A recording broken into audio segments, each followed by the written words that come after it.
The scratching came first, a sharp, rhythmic sound against the glass roof that made my blood run cold.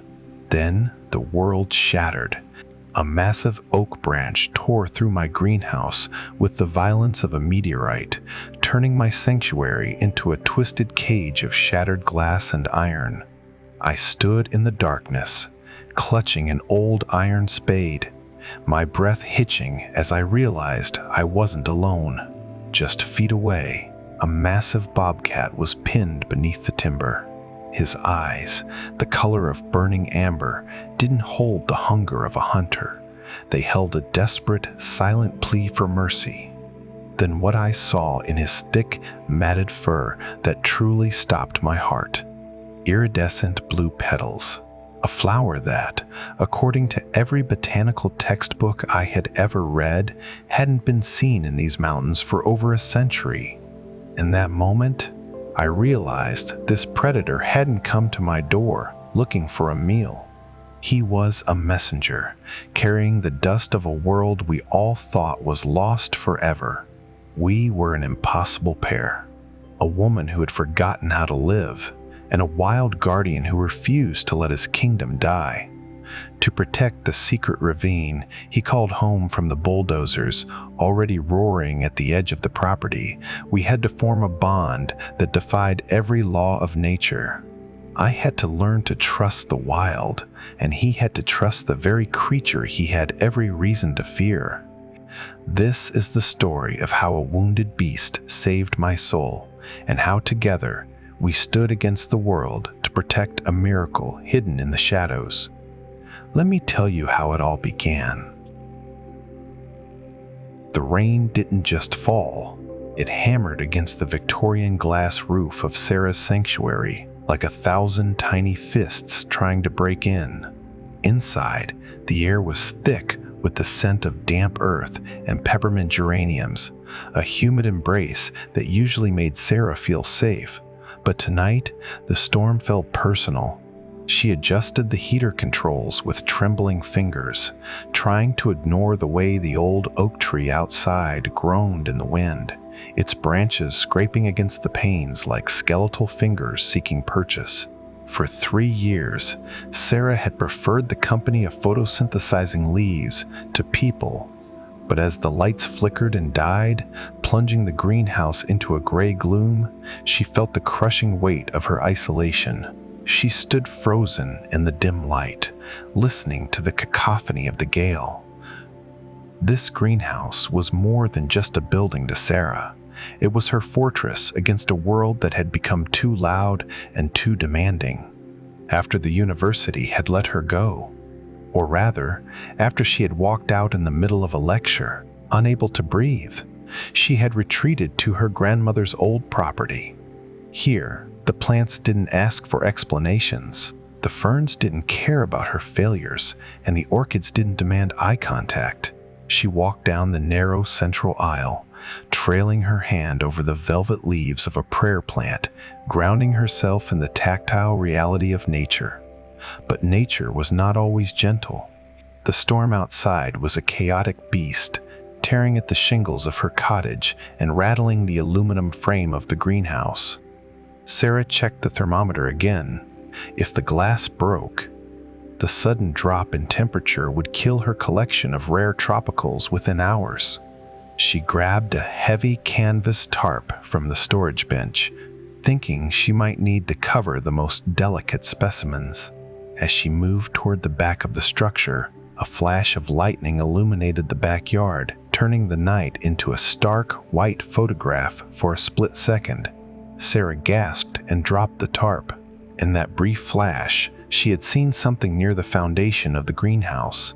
It wasn't a branch or a piece of debris. It was a shape, low, muscular, and alive. It had been crouching near the heater vent, seeking the warmth that radiated through the glass. She pressed her face against the cold pane, shielding her eyes with her hands, trying to peer into the swirling darkness. Was it a dog? A coyote? The silhouette had looked too heavy for a coyote, too wild for a dog. A sudden, sharp thud against the glass made her jump back. The creature was trying to get in. Sarah's heart hammered against her ribs. She was miles from the nearest town, and her only neighbor, Elias, was an 80-year-old man who likely had his hearing aids out for the night. She was entirely alone. Panic, familiar and cold, began to rise in her chest, tightening her throat. She backed away from the glass, retreating toward the door that led into her kitchen. She told herself to go inside, to lock the door, to turn up the music and ignore the world until morning. Yet, she didn't leave. She stayed rooted to the spot, listening. The scratching at the glass stopped, replaced by a low, miserable sound that was barely audible over the wind. It was a sound of distress. The creature outside wasn't attacking. It was desperate. Sarah's instinct as a healer, a part of her she thought she had buried along with her career, flickered to life. She took a step forward, hesitating. If she opened the door, she would let the storm in. If she didn't, whatever was out there might not survive the night. The wind howled with renewed fury, shaking the very foundation of the greenhouse. The lights above her buzzed angrily, one last time, before sparking out completely. In the darkness, the groan of the great oak tree outside deepened into a terrifying, splitting tear. Sarah looked up, her eyes widening as the shadow of the massive trunk seemed to detach itself from the sky, tilting slowly, then rapidly, toward her sanctuary. Above the roar of the wind, a terrifying crack split the air, the sound of wood giving up the ghost. Before Sarah could move, the massive limb of the ancient oak sheared off, driving through the tempered glass roof with the violence of a meteorite. The world dissolved into a cacophony of shattering crystal and twisting metal as the heavy branch slammed down, blocking the sliding door and sealing the exit in a mountain of debris. Sarah coughed in the sudden cloud of dust, realizing with a sinking heart that the storm hadn't just broken her sanctuary, it had turned it into a cage. Darkness had swallowed the greenhouse in a single gulp when the massive branch finally gave way, crashing through the rear ceiling with the sound of a bomb going off. Sarah screamed, covering her head as shards of glass rained down onto the potting benches, but the silence that followed was even more terrifying because it wasn't empty. From the shadowy ruin of the back corner, beneath the twisted wreckage of the falling timber, came a sound that raised the hair on Sarah's arms. Not a whimper, but a low, guttural growl that vibrated through the floorboards. A flash of lightning illuminated the intruder, a massive, tawny shape with black tufted ears and eyes like burning coals, pinned and waiting. Sarah scrambled backward, her boots slipping on the wet, leaf-strewn floor. She collided with a tiered metal shelf, sending a cascade of small clay pots crashing around her. The noise was deafening in the small space, but the creature didn't flinch. It remained frozen in the debris, its eyes locked onto her. It was a bobcat, a creature of the deep woods, a ghost that rarely showed itself to humans, and it was huge, far larger than the pictures she had seen in textbooks, with wide, powerful shoulders that spoke of a life spent hunting in rugged terrain. Adrenaline flooded Sarah's system, sharpening her vision despite the gloom. The cold autumn air rushed in through the gaping hole in the roof, bringing rain and swirling leaves into her tropical haven. She shivered, but not just from the cold. She was trapped in a glass box with a predator. She looked frantically for a weapon, a rake, a pair of shears, anything. Her hand closed around the handle of a heavy iron spade. She held it up like a shield, her breathing ragged and shallow. "Get back," she whispered, her voice cracking. It was a ridiculous thing to say to a wild animal, but the words tumbled out automatically. The bobcat shifted, and a fresh wave of growls emanated from its chest. But as it moved, Sarah noticed something. The animal didn't advance. It couldn't. The heavy oak branch that had decimated the roof was pinning the animal's hindquarters to the ground. The great cat thrashed for a moment, claws scrabbling uselessly against the concrete floor before collapsing back with a sharp hiss of pain. The aggression in its posture wasn't born of malice, it was born of terror. Sarah lowered the spade an inch. She watched the animal's flank heave. The fur along its side was matted and dark, though in the poor light, she couldn't tell if it was mud or blood. The creature was vulnerable, trapped between the crushing weight of the wood and the terrified human woman. Sarah felt the tension in the room shift. The dynamic had changed. He wasn't the hunter, and she wasn't the prey. They were just two living things, both trapped, both scared, and both victims of the same storm. She took a slow breath, trying to steady her racing heart. She remembered the emergency lantern she kept under the potting bench for power outages, moving with exaggerated slowness, never taking her eyes off the glowing amber eyes in the corner. She reached down and fumbled for the plastic casing. She found the switch. A beam of white LED light cut through the darkness. The bobcat flinched away from the glare, flattening his ears against his skull. The light revealed the full extent of the damage. The greenhouse was a wreck of shattered glass and crushed orchids, but the light also revealed the animal's face more clearly. He was older, with a scar running across his nose and whiskers that were white with age. He looked at her, not with the mindless rage of a monster, but with a weary, intelligent assessment. He seemed to be waiting to see what she would do. Sarah looked at the spade in her right hand, then at the first aid kit visible on the shelf behind her. Her mind flashed back to why she had left the city. The burnout, the feeling of helplessness, the inability to save things that were dying. She had come here to hide, to stop caring, because caring hurt too much. But looking at the trapped animal, she felt that old, painful spark ignite in her chest.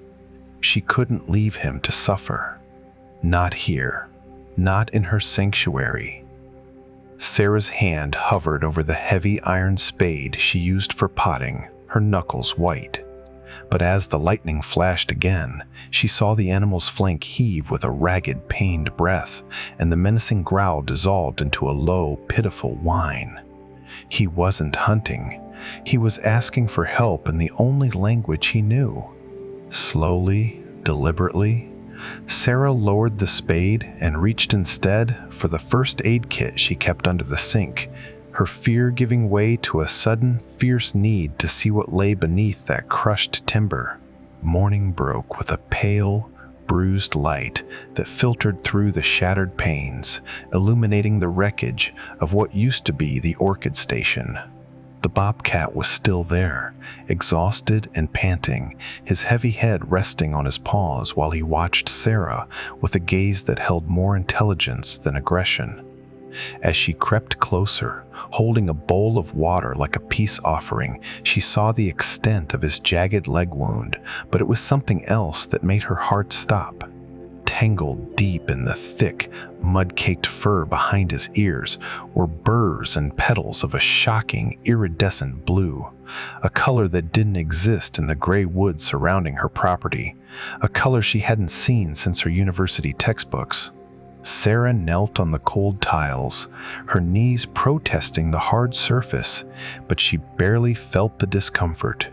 Her eyes were locked on the animal's ear tufts. In the light of day, the bobcat looked less like a monster and more like a work of art that had been caught in a landslide. His fur was a tapestry of tawny gold, charcoal spots, and cream-colored underbelly, now stained with the iron scent of blood. He hissed softly as she moved the bowl toward him, a sound like steam escaping a pipe, but he didn't have the strength to pull back. He was trapped, and on some primal level, he seemed to realize that this human woman was his only bridge back to the living. She watched him drink, the rhythmic lapping of water. the only sound in the ruined greenhouse. As he tilted his head, the blue burrs caught the light again. Sarah's scientific mind, dormant for so long under the weight of her depression, began to whir like an old engine being jump-started. She knew the flora of this county better than anyone. She had mapped every square inch of the local woods before her burnout. There was no blue flower in this region that bloomed in late autumn, and certainly none with that specific waxy sheen. It looked like a tropical orchid, yet it was surviving in the frost-nipped air of a northern November. The mystery was a physical pull, drawing her closer than safety dictated. She reached out, not to touch the wound yet, but to gently move a hanging fern that was obstructing her view. The bobcat's golden eyes followed her hand with unnerving focus. He didn't snarl this time. He simply watched, his breathing slowing as if he were mirrored in her own cautious movements. Sarah noticed that the blue petals weren't just stuck to his fur. They were coated in a thick, translucent sap that smelled of vanilla and ancient pine. It was a scent that didn't belong in a world of asphalt and exhaust. She sat back on her heels, her mind racing through the genus and species of every blue-flowered plant she had ever studied. It looked remarkably like Dendrophylax, the ghost orchid family, but those were famously white or pale green. A blue variation would be a biological impossibility, or at least a botanical miracle. If such a plant existed, it would need a very specific, isolated environment, a microclimate that hadn't been touched by modern pollutants or the changing weather patterns of the last century. It was a relic, a living fossil. The weight of the discovery began to press on her. For years, she had felt like the world had nothing left to offer her, that every secret had been mapped and every beauty had been commodified. But here, pinned under a branch of her own grandmother's oak tree, was a creature carrying the dust of a hidden world. The bobcat wasn't just an animal, he was a messenger. He had come from somewhere deep, somewhere hidden from the encroaching suburban sprawl that was slowly choking the life out of the valley. Sarah looked at her hands, which were no longer shaking. The hypervigilance that usually made her jump at every shadow had been replaced by a singular, sharp focus. She needed to know where he had been. She needed to know if the blue ghost was real. But more importantly, she realized she couldn't let this animal die. If he died, the location of that hidden sanctuary might be lost forever. He was the only one who knew the path through the thorns to the place where the blue flowers grew. She began to gather her supplies with a new sense of purpose. She fetched a pair of surgical scissors, a clean basin of warm water, and a magnifying glass. The bobcat watched her every move, his ears twitching at the clink of metal against glass. He seemed to sense the change in her energy, the shift from fear to a quiet, determined empathy. They were no longer just two victims of a storm. They were collaborators in a mystery that was rapidly unfolding in the wreckage of her life. Sarah moved within arm's reach of the cat, her voice a low, steady hum of nonsense words meant to soothe. She could feel the heat radiating from his body, a wild, fierce heat that spoke of a survival instinct she had long ago lost. She reached out, her fingers inches away from the tufted ear where the most prominent blue petal was lodged. The cat's tail gave a solitary, warning flick, but he remained still. He was giving her a chance, a moment of grace in the middle of a disaster. She gently snipped a sample of the matted fur, holding the blue-tinged burr up to the weak morning light. It wasn't just a random weed, it was a seed pod from the ghost orchid, a flower so rare it was considered a myth in these parts, rumored to grow only in untouched, ancient soil. If this cat had been rolling in a bed of ghost orchids, he hadn't come from the highway or the suburbs. He had come from somewhere that time had forgotten, and judging by the fresh sap on his coat, that place was much closer than anyone realized. The truce began not with a roar, but with the rhythmic drip of water from a tin watering can. Sarah sat on the cold tile floor, no more than 2 feet from the predator, her movements slow and deliberate as she reached out with a damp cloth. The bobcat tensed, his muscles coiling under the golden coat, but he didn't strike.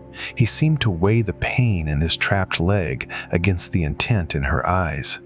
When the warm water finally touched the matted wound, he let out a sharp hiss that turned into a long, shuddering exhale, and for the first time, he leaned into her touch rather than away from it.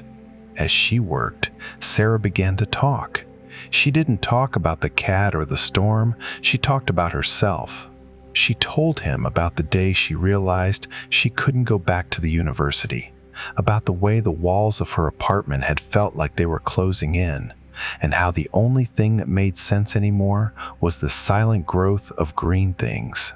The bobcat's ears tracked her voice, swiveling like tiny radar dishes. He didn't understand the words, but he understood the vibration of sincerity. He understood that she was sharing her own wounds while she tended to his. The injury was deep, a jagged tear from a sharp piece of glass or a splintered branch, but it hadn't hit the bone. Sarah cleaned away the dried blood with the tenderness of a mother grooming a kit. She used a mild antiseptic, wincing on his behalf when he flinched, but he never bared his teeth. There was a profound, heavy silence in the greenhouse, broken only by the wind whistling through the broken roof. In this small, glass-walled universe, the laws of nature had been suspended. The predator was being nursed by the prey, and both were finding a strange sort of comfort in the role. She moved to the next step, the splint. She had gathered some sturdy bamboo stakes from the potting shed and a roll of soft green garden tape. "I know it's not a doctor's office," she whispered, her hands working with practiced efficiency. "But we have to keep that leg straight if you're going to walk out of here."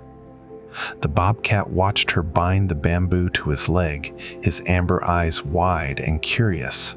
He let out a soft, huffing sound, not a growl, but a communication. It was as if he were acknowledging the necessity of the constraint. Sarah found herself marveling at the texture of him. His fur was dense and surprisingly soft beneath the top layer of coarse guard hairs. He smelled of wood smoke, wet earth, and that lingering, vanilla-sweet orchid sap. It was the smell of the world outside her window, a world she had been afraid to step into for a long time. Touching him felt like touching the heartbeat of the forest itself. It was a connection that felt more real than any conversation she'd had with a human in years. She finished the splint and tied a final, secure knot. The bobcat tried to shift his weight, testing the new weight on his leg. He looked down at the green tape, then back at Sarah, and for a fleeting second, she could have sworn there was a glimmer of gratitude in his gaze. He didn't try to bite the splint off. He simply laid his head back down on the hay she had brought him, his breathing falling into a deep, rhythmic pattern. He was exhausted, but he was no longer in the grip of panic. "You're a good boy, Orion," she said, giving him a name because she couldn't keep calling him the cats in her head, a hunter of the stars. The name felt right. He was a creature of the wild, a constellation of spots and stripes that had fallen into her lap. Sarah felt a strange sense of protective pride. She had spent so long feeling useless, but here was a life that depended entirely on her silence and her skill. It was a heavy responsibility, but it was the first thing that had felt right in a very long time. She sat with him for hours, leaning against a surviving wooden potting bench. She watched the way the light moved across his fur, the way his paws twitched in his sleep as if he were dreaming of running through the hidden ravine. She realized that she wasn't just healing his leg, he was healing her spirit. He was showing her that it was possible to be broken and still be majestic, to be trapped and still be dignified. They were a pack of two, tucked away in a ruined palace of glass, waiting for the world to decide their fate. As the afternoon light began to fade into a cold orange glow, the peace of the greenhouse felt absolute. Sarah closed her eyes for a moment, letting the humid warmth of the heater, which had finally kicked back on, soothe her tired muscles. She felt a soft pressure against her leg. She opened her eyes to see that Orion had shifted in his sleep, his splinted legs stretched out, his heavy head resting ever so slightly against her boot. It was a gesture of absolute trust, a bridge built across 1,000 years of evolutionary fear. The bobcat finished the water and rested his chin heavily on Sarah's knee, a gesture of absolute surrender that brought tears to her eyes. For an hour, there was only the sound of their breathing and the gentle patter of rain, a bubble of peace in a chaotic world. But the spell was broken by the crunch of tires on gravel and the harsh sweep of headlights cutting through the fogged glass. Sarah stiffened, and the bobcat's ears swiveled toward the driveway as a car door slammed shut, signaling the arrival of the one thing that could threaten their fragile alliance: the outside world. The banging on the front frame of the greenhouse was loud enough to rattle the remaining intact windows, shattering the fragile quiet Sarah had built. "Ms. Miller, we know there's structural damage." "Mr. All." Henderson's voice boomed from the driveway, his tone clipped with the authority of a man who viewed zoning codes as religious texts. Sarah scrambled to throw a heavy canvas tarp over the back corner, hiding the sleeping bobcat just as the door handle jiggled. She knew Henderson if he saw a wild predator, especially one he would deem a public safety hazard. He wouldn't call a vet. He would call the sheriff, and the secret hidden in the cat's fur would die with him. Sarah took a deep breath, smoothing her hair and trying to mask the adrenaline-fueled shaking of her hands. She stepped through the wreckage of the middle aisle, the crunch of broken glass beneath her boots sounding like gunfire in the silence. She cracked the front door just a few inches, blocking Henderson's view of the interior. The morning air was biting, and the developer stood there in a perfectly pressed tan jacket, holding a clipboard that looked out of place against the backdrop of the storm's devastation. "Mr. Staff." "Henderson," she said, her voice tighter than she intended. "It's a bit early for a visit, don't you think? I'm still assessing the damage from the tree." She gestured vaguely toward the roof, hoping to draw his eyes upward and away from the tarp in the corner. Henderson didn't look up. He looked at Sarah, his eyes squinting behind thick spectacles. He was a man of progress, of blueprints and bulldozers, and he had been trying to buy Sarah's land for 2 years to complete his Crestwood Heights subdivision. "I'm not here as a neighbor, Sarah. I'm here as a concerned citizen," Henderson replied, tapping his pen against the clipboard. "I saw a large animal, a cat maybe, stalking through the brush near your property line last night. It looked mangy, maybe rabid. With the crews starting work on the new access road today, I can't have a dangerous animal roaming the perimeter. I've already put a call into animal control." A cold spike of fear went through Sarah's chest. She glanced back into the shadows of the greenhouse. Under the tarp, Orion remained perfectly still, a silence that felt miraculous. "I haven't seen anything but squirrels and birds, Mr. Henderson. The storm probably drove everything into deep cover. Besides, I have enough on my plate with the glass damage. I really can't have trucks and sirens on my property right now." Henderson stepped closer, trying to peer past her shoulder. "That's exactly why I'm here. That glass is a liability. If that animal gets inside and gets hurt, or worse, if it's trapped in there with you, the county is looking at a lawsuit. My crew is coming at noon to clear the scrubland behind your lot. It's better for everyone if we just clear the whole area, trees, brush, and whatever pests are hiding in them." Sarah felt a surge of protectiveness that surprised her. To Henderson, the woods were scrubland and the bobcat was a pest. He saw only obstacles to be removed, while she was looking at a living, breathing creature that had trusted her with its life. "You have no right to enter my property without a warrant, and the woods behind me are still under environmental review," she said, her voice gaining a sudden sharp edge. She was no longer the timid woman who hid from the world. She was a botanist defending her territory. Henderson stiffened, his face flushing a dull red. "The review is a formality, Ms. Miller. The permits are already being processed. I'm giving you a courtesy heads up. If that animal is on my site when the dozers start, it's not going to have a happy ending. And if it's in here," he pointed a finger toward the shattered roof, "you're harboring a public nuisance." "I'll keep my doors locked," Sarah replied, her heart pounding. "Thank you for the warning." She didn't wait for his response before closing the door and turning the heavy iron bolt. She leaned her forehead against the wood, listening as his footsteps retreated across the gravel. The threat was no longer just the storm or the injury. The threat was the march of progress that didn't care about rare flowers or ancient cats. Henderson finally retreated down the driveway, his promise to return with a cleanup crew at dawn hanging in the air like a threat. Sarah sank against the door, her heart hammering against her ribs, knowing she had bought them only a few hours of safety.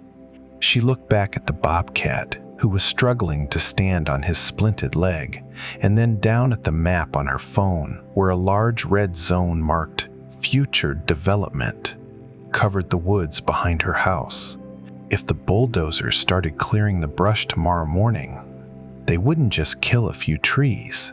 They would bury the secret garden and the bobcat's home forever. Under the harsh LED glow of her battery-powered microscope, the debris she had combed from the bobcat's flank transformed into a roadmap of a lost world.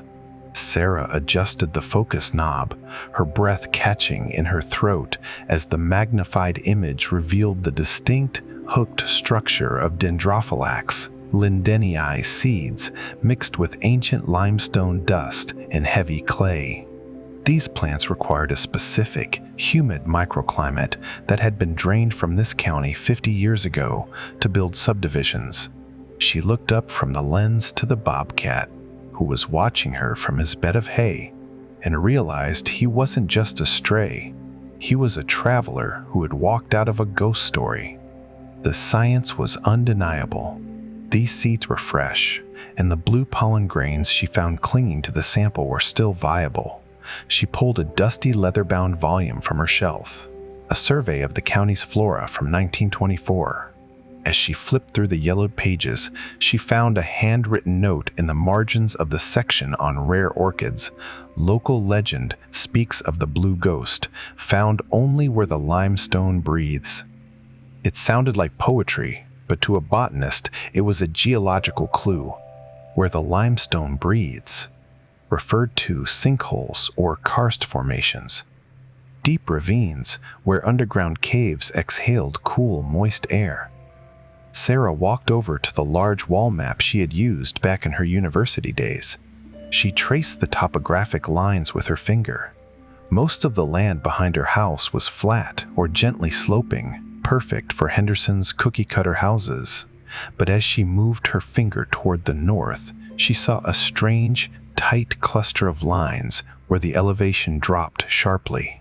It was a jagged scar on the map, a place where the surveyors had likely been unable to bring their heavy equipment. It was a hidden valley, less than 3 miles away, but shielded by a fortress of dense, old-growth thickets. She looked at Orion. "That's where you live, isn't it?" she whispered. The bobcat let out a low, vibrating purr the first time he had made the sound. It was a rumble of recognition. He wasn't a wanderer by choice. He was a guardian who had been forced out by the noise of the encroaching construction. Every tree Henderson cut down brought the noise and the light closer to that secret ravine, destroying the silence that the orchids and the bobcat needed to survive. The realization brought a sense of clarity that Sarah hadn't felt in years. Her burnout hadn't been a failure of her passion. It had been a reaction to a world that had stopped valuing the quiet, hidden things. Now, she had a mission. If she could document a living colony of dendrophylax in that ravine, the entire area would be declared a critical habitat. The bulldozers would be stopped in their tracks. Henderson's permits would become worthless pieces of paper. But she couldn't do it from behind a pane of glass. She had to go there. She looked at the clock. It was nearly sunset. The construction crews would be back at first light, and Henderson would likely bring the sheriff if she didn't allow the cleanup crew onto her property. She had one night to prove the impossible. She looked at her hiking boots, tucked away in the back of the closet and covered in dust. Her chest tightened at the thought of leaving the safety of her greenhouse, of walking into the dark, unpredictable woods. The old anxiety clawed at her, telling her to stay, to hide, to let the world happen without her. Then Orion stood up. He moved with a heavy, awkward gait on his splinted leg, but his eyes were bright with a wild, ancient intent. He hobbled toward the rear exit of the greenhouse, the one currently blocked by the oak branch, and let out a sharp, demanding chuff. He wasn't just an animal she was healing. He was a partner who was ready to lead. He was showing her that healing wasn't just about closing wounds. It was about moving forward, even with a limp.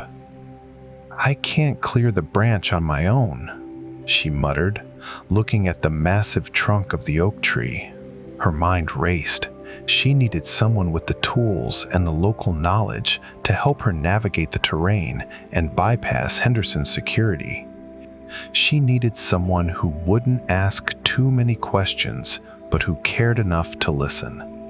She thought of Elias, her neighbor, whose family had owned the land next to hers for 3 generations.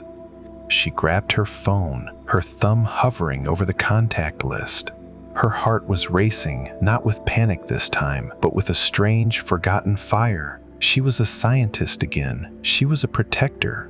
She was the only person who could bridge the gap between the civilization that wanted to pave the world and the wild that was trying to survive in the cracks. She hit the call button, listening to the dial tone with a steady, rhythmic breathing. The pieces of the puzzle clicked into place. The specific clay, the orchid seeds, the north-facing moss. Sarah grabbed her phone and dialed the only person she trusted, her fingers flying over the keypad. "Elias," she said when the old surveyor picked up, her voice steady for the first time in years. "Bring your truck and your bolt cutters. I know where the sinkhole is, and I know why we have to save it. But I can't get out of this greenhouse alone." The screech of wood tearing against metal signaled freedom as Elias, with the groan of a man whose joints knew every weather change, levered the fallen oak branch away from the blocked rear exit. The cool rush of fresh air flooded the humid greenhouse, carrying the scent of pine and wet asphalt. Sarah stood at the threshold, her hiking boots laced tight for the first time in a year, her camera bag heavy on her shoulder. The bobcat, now limping but free, didn't bolt for the trees as a wild animal should. Instead, he paused at the edge of the crushed grass, looking back at her with an expectant, golden stare that clearly said, "Are you coming?" Elias wiped his brow with a grease-stained handkerchief, his eyes shifting from Sarah to the large cat. Any other farmer in the county would have reached for a rifle at the sight of a bobcat so close, but Elias only nodded slowly, his expression one of quiet reverence. "He's got a look about him, Sarah," Elias whispered, his voice like gravel. "Like he's been waiting a long time for someone to finally see what he's been guarding. My grandfather used to say the land has secrets that only stay secrets because humans have forgotten how to walk quietly." He handed Sarah a heavy-duty flashlight and a pair of bolt cutters, his hand steady. Sarah felt the weight of the tools, a physical reminder that this wasn't just a walk in the woods. It was a rescue mission. She looked at her small, tidy greenhouse, now a mess of broken glass and spilled soil. For months, she had thought this was the only place she could exist without breaking. But as she watched Orion wait for her in the pale morning mist, she realized that she had been a specimen in her own jar, preserved but not truly alive. The bobcat gave a soft, impatient huff, his tufted ears twitching toward the dense tree line. "I'll keep an eye on the driveway," Elias said, leaning against his mud-caked truck. "If Henderson shows up with his crew before you get back, I'll find a way to block the road. Tell him I've got a sinkhole concern that needs immediate surveying." "That should buy you a few hours." Sarah thanked him, a lump forming in her throat. She hadn't realized how much she had missed the simple, sturdy support of a neighbor. The community she had pushed away was now the only thing standing between her and a bulldozer. The bobcat took a few tentative steps toward the dark wall of the forest, his splinted leg making a soft thud-tap rhythm on the wet earth. Sarah followed, her heart hammering in her ears. Every step away from the house felt like a cord snapping. She looked back one last time at her porch light, a lonely yellow eye in the gray dawn, and then turned her gaze to the trees. The woods didn't look like a threat anymore. They looked like a map waiting to be read. As they crossed the property line, the air changed. The wind, which had been a chaotic force during the storm, was now a steady, cool breath that smelled of ancient peat and rising sap. Orion stopped at the edge of the thicket, sniffing the air. He wasn't looking for prey, he was orienting himself, finding the invisible threads of scent that would lead him home. He looked back at Sarah once more, his amber eyes locking onto hers with a startling clarity. It was a gaze that didn't demand anything but presence. Sarah adjusted the straps of her backpack, feeling the camera lens bump against her side. She thought about the blue petals she had seen in the microscope. She thought about the university labs and the cold, sterile hallways she had fled. Out here, there was no peer review, no bureaucratic red tape, and no public failure. There was only the mud, the cat, and the mystery. She felt a surge of adrenaline that wasn't born of panic, but of purpose. She was a scientist again, and she had a discovery to document. They moved deeper into the brush, the canopy closing over them like a heavy velvet curtain. The sounds of the modern world, the distant hum of the highway, the barking of a neighbor's dog, faded into a background hum, replaced by the symphony of the wild. The snap of a dry twig, the rustle of a squirrel in the oak leaves, and the steady, rhythmic breathing of the bobcat. Orion moved with a grace that ignored his injury, his body a masterpiece of instinct and survival. With the path finally clear, the bobcat limped into the yard, sniffing the air that smelled of wet pine and diesel fumes from the distant road.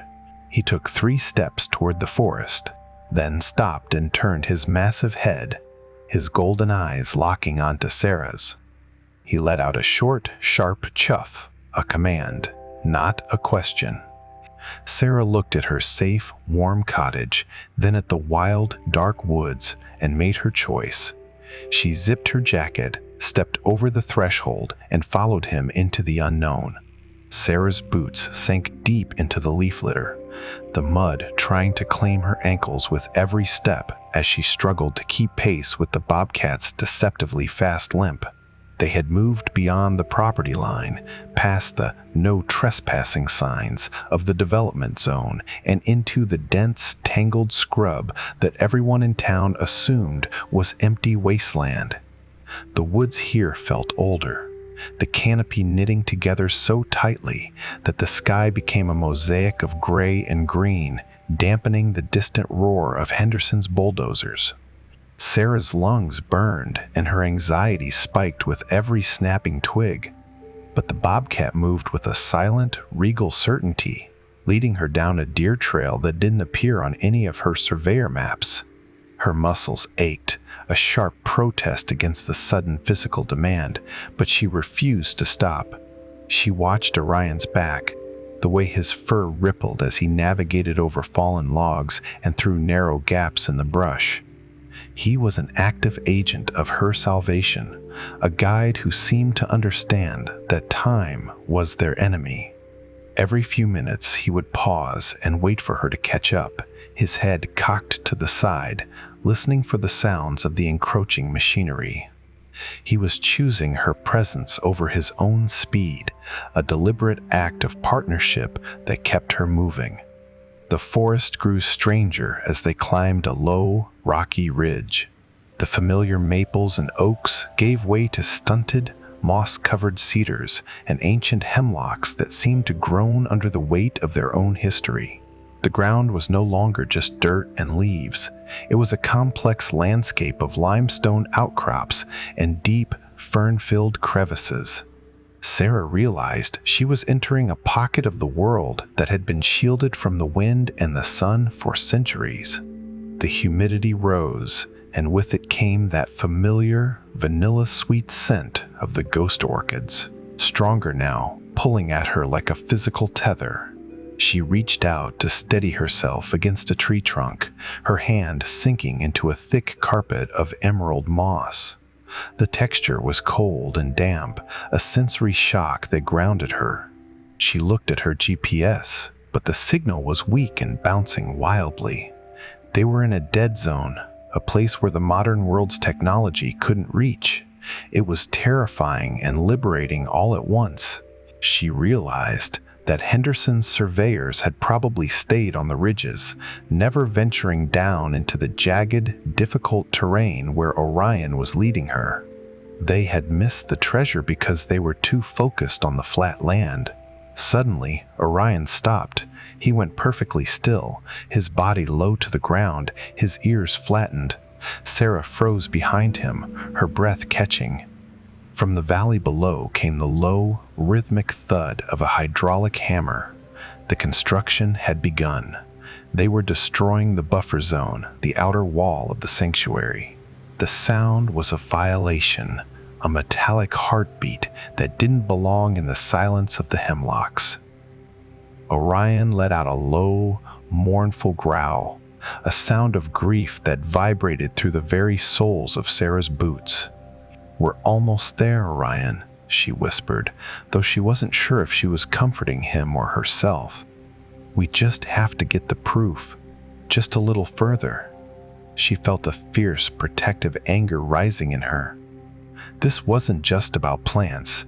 It was about the right of the wild to remain wild. It was about the fact that some things were more valuable than a new subdivision. She gripped her camera bag, her knuckles white, and signaled for the cat to continue. They descended into a steep gully where the air was noticeably warmer. The light here was dim and green, like being underwater. Sarah's feet slipped on a patch of wet shale, and she went down hard on one knee. The pain was sharp, but she barely noticed it. She was looking at the ground where she had fallen. There, nestled in a crack in the rock, was a single, tiny blue flower. A scout from the army they were seeking. It was a sign that they were on the right path. The trail ended at a wall of brambles so dense it looked like a solid fortress of thorns. The roar of the machinery was deafening now, the ground trembling under Sarah's boots as the developers began their work less than a mile away. The bobcat didn't hesitate. He flattened his belly to the earth and crawled into a tiny, hidden tunnel beneath the thorns, looking back one last time to ensure she was watching. Sarah took a deep breath, shielded her face with her arms, and plunged into the darkness after him, praying that whatever lay on the other side was worth the scars. Sarah dropped to her knees in the soft moss, her camera shutter clicking furiously as she documented the impossible clusters of white and blue flowers glowing in the ravine's twilight. This was undeniable proof of a critical habitat, the kind of evidence that would tie the developers up in court for years. The air here was unlike any she had ever breathed, cool, damp, and saturated with a vanilla-sweet perfume that seemed to hum in the back of her throat. This was the breathing limestone the old books had described, a natural cathedral where the earth itself exhaled life. She moved with a reverent silence, her fingers trembling as she adjusted the focus on her lens, capturing the iridescent shimmer of the blue ghost orchids that clung to the ancient weeping walls of the ravine. The scale of the discovery was staggering. Every inch of the limestone was covered in rare mosses and delicate ferns that she recognized from her most obscure textbooks. It was a botanical time capsule, a pocket of the world that had survived the Ice Age and the Industrial Revolution alike. Sarah felt a profound sense of shame for ever having wanted to stay hidden in her glass box.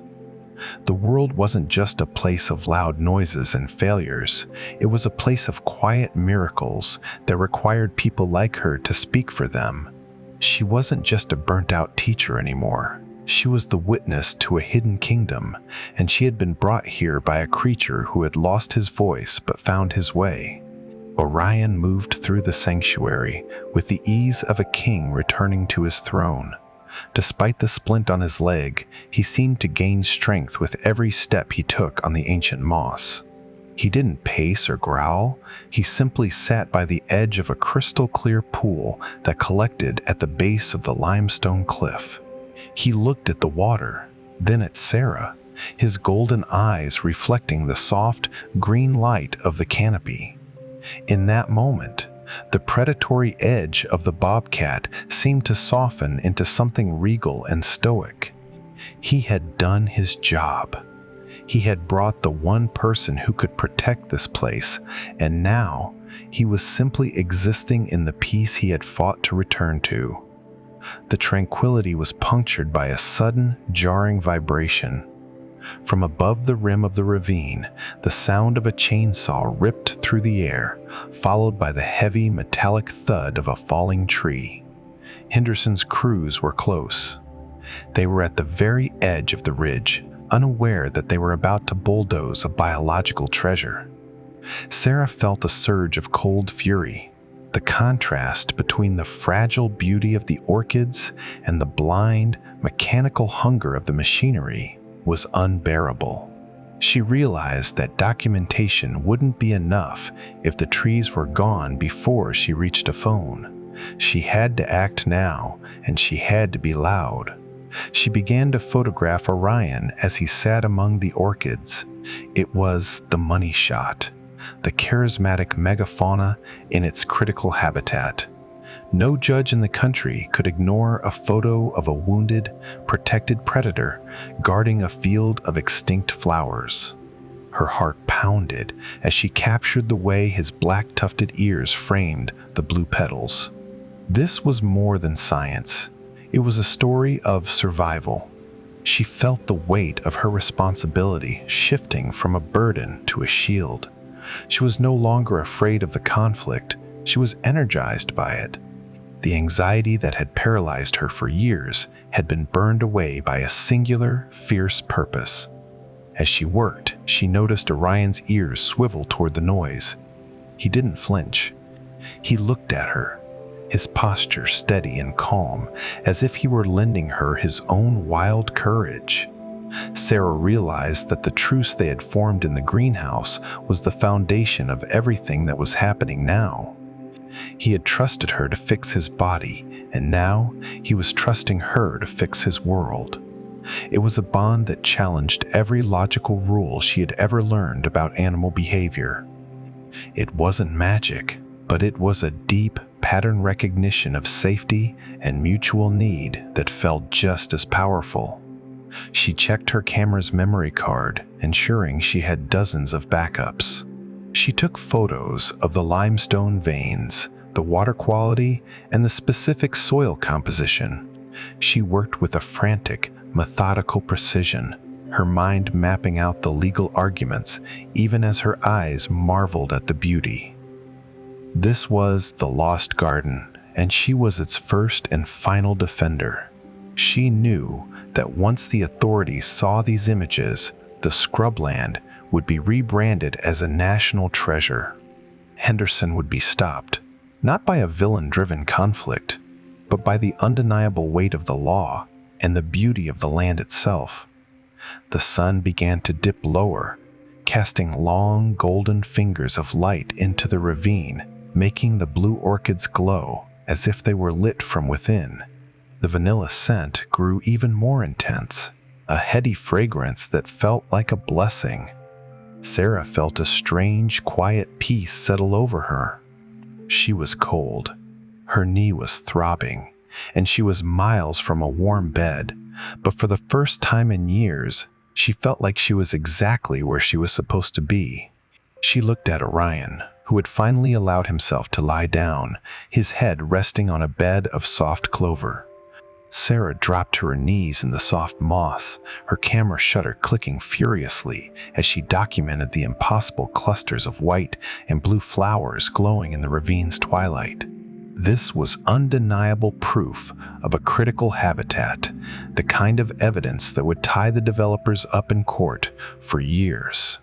The bobcat, his duty done, limped over to a hollow beneath a limestone overhang and curled up, finally at peace. Sarah looked at him, then at her camera, and keyed the radio to the sheriff's frequency, ready to make the call that would stop the engines. The silence in the greenhouse was different now. It was no longer the silence of hiding, but the silence of growing. Sarah sat in her repaired wicker chair, a steaming mug of tea in her hands, watching the twilight settle over the garden through new, clear panes of glass. On the table lay the framed newspaper article declaring the ravine a protected ecological heritage site, a legal shield that no developer could break. She looked out toward the tree line where the shadows were lengthening, and though he hadn't been seen in weeks, she felt the familiar weight of a gaze from the woods, a silent check-in from the keeper of the garden, making sure his partner was safe. The weeks following the breakout had been a whirlwind of activity that should have triggered Sarah's anxiety, but instead, they had anchored her. The authorities had arrived only hours after her radio call, led by a local deputy who happened to be Elias's nephew. When they saw the photos and then the ravine itself, the construction was halted within the hour. Mr. Cool. Henderson hadn't been an evil man, just a man who didn't know how to look closely. Even he had been humbled when the state biologists arrived to confirm that Sarah had found the largest colony of blue ghost orchids in the northern hemisphere. The community had rallied around her in a way she never expected. Neighbors, who had previously seen her as the weird woman in the glass house, began to drop by with jars of honey, extra firewood, and stories of their own sightings of the shadow cat over the years. Elias had become a permanent fixture on her porch, helping her repair the greenhouse roof and replant the orchids that had been crushed by the oak branch. Sarah found that she didn't mind the company anymore. She realized that being useful was the bridge that led her back to being human. Her greenhouse was no longer a fortress, it was a sanctuary. She had turned the back section into a small research station where she worked with the state university to study the blue ghost seeds. She was no longer a professor in a cold lecture hall, but a guardian in a living laboratory. Her professional burnout had been replaced by a quiet, steady flame of purpose. She had saved the ravine, but in doing so, she had allowed the ravine to save her. The hypervigilance was gone, replaced by a deep, grounded presence that allowed her to sleep through the night without the fear of the world breaking in. Orion had stayed near the greenhouse until his leg was fully healed. For the first 2 weeks, he would appear on the edge of the lawn at dusk, watching the repairs with a stoic, golden-eyed curiosity. Sarah would leave a small bowl of fresh water and a piece of high-quality protein for him, never trying to pet him or domesticate him. They had a pact of mutual respect. He was the wild, and she was the witness. One evening, she had watched him leap onto a low stone wall, his movement fluid and strong, the splint long since removed. He had looked at her, a long, lingering stare of recognition, and then vanished into the trees. He hadn't returned for food since. The woods behind the house were now loud with the sounds of a healthy ecosystem. Since the construction had stopped and the buffer zones were enforced, the birds had returned in droves. The air felt cleaner, the vanilla scent of the orchids sometimes drifting on the wind during the warm afternoons. Sarah found herself spending more time outside the glass than inside it. She took long walks to the edge of the ravine, carrying her camera not to capture evidence, but to capture beauty. She had learned that healing isn't a destination you reach, it's a path you walk, often with a limp, and often with help from the most unlikely of places. She looked at the empty haybed in the corner of the greenhouse where Orion had once slept. It was a small reminder of the storm that had changed everything. Sometimes, grace doesn't come in a flash of light or a miracle. Sometimes, it comes in the form of a wounded animal and a broken roof. It was a quiet mercy that had forced her to open her doors and look at the world again. She felt a profound sense of gratitude for the storm, for the oak tree, and for the bobcat who had refused to die in the shadows. As the first stars began to twinkle above the glass roof, Sarah felt a sense of completion. She picked up a small blue burr that she had kept on her desk, the very one she had combed from Orion's fur on that first morning. It was a tiny thing, but it held the weight of an entire world. She smiled, thinking of the lost garden, tucked away in the limestone, safe and silent under the watchful eyes of its guardian. She took a slow, deep breath, the air smelling of damp earth and peppermint, and felt the weight of her own peace. The sun dipped below the horizon, casting long shadows across the repaired greenhouse, but Sarah didn't turn on the lights. She simply sat in the quiet, listening to the chorus of crickets and the wind in the trees, no longer feeling the need to hide from the world. A movement at the edge of the woods caught her eye. A flash of tawny fur and the glint of golden eyes in the underbrush. She raised her tea mug in a silent salute, and the guardian of the garden blinked slowly in return before turning and vanishing into the safety of his trees, leaving Sarah alone, but never again lonely.